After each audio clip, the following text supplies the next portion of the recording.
নমস্কাৰ বন্ধুসকল, আকৌ এটা মিনি ব্লগ লৈ আহি গ'লোঁ আপোনালোকৰ মাজলৈ। আজি মানে বিশেষ একো নাই বাৰু, মানে খানা এটা আছে, খানা খাবলৈ যাম। মাহঁত যাব, ঘৰচত খুৰীহঁতো যাব, এনেকৈ ভাল লাগিব নে কি। বাকীখিনি ভিডিঅ' আৰম্ভ কৰোঁ। একদম গা পা ধুই মেলি পূৰা ৰেডি। এতিয়া গৈ আছোঁ গাড়ীৰ ওচৰলৈ। গাড়ীৰ ওচৰ আহি পাই গ'লোহি, সকলোখিনি বস্তু পাতি বান্ধি একদম আজৰি হৈ গ'লোঁ। এতিয়া একদম পূৰা গোটেইখিনি গাড়ীত ফূৰ্তি ফাৰ্তা কৰি আমি গৈ আছোঁ একদম মেইন জেগালৈ। আহি পাই গ'লোহি গাইছ, ফ্লাৱাৰ ফেষ্টিভেল। তাহাঁতে পিকনিকো খাম। এই গেটখন দেখিছেনে কি ধুনীয়াকৈ বনাইছে, গেটখন মজা লাগিছে একদম। তাৰপিছত পানী দেখি সিহঁতি ৰখিবই নোৱাৰিলে। আমাক ফটো মাৰিব, ই প'জ দি আছে, মোক কৈছে বোলে ফটোখন ধুনীয়াকৈ মাৰি দিবি দেই। মই বোলো হ'ব মাৰি দিম। ভণ্টিহঁতেও কৈছে বোলে মাৰি দিম, আকৌ পৰিব বুলি ভয় দেখিছে, ধৰি লৈছে একদম। মই বোলো পৰিলোঁ খুব ভালেই হ'ব, গা ধুই দিবি আৰু বোলে তেওঁ। সকলো এতিয়া খানা বনোৱাত ব্যস্ত, ইয়াত কেৰাহী ধুই আছে।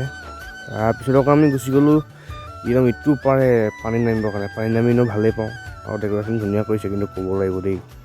পানীৰ পৰা ফূৰ্তি ফাৰ্তা কৰি আহি কফি একাপ বোলো খাই লওঁ। ইয়াক কৈছোঁ কফি একাপ খাই লওঁ নে কি, কৈছে বোলে খাই লওঁ, কফি খালে বোলে এনাৰ্জি পাম। মই বোলো ঠিক আছে তেতিয়াহ'লে, বোলো কফি একাপ দিয়ক। কফি খাবলৈ লৈছোঁ, মায়ে ফোন মাৰিছে বোলে ভাত খাবলৈ আহি যা। মই বোলো গৈ আছোঁ। ভাত কিন্তু খাই বহুত ভাল লাগিলে, খানাটো বহুত বেছিয়ে ধুনীয়া হৈছে। আজিলৈ টাটা বাই বাই।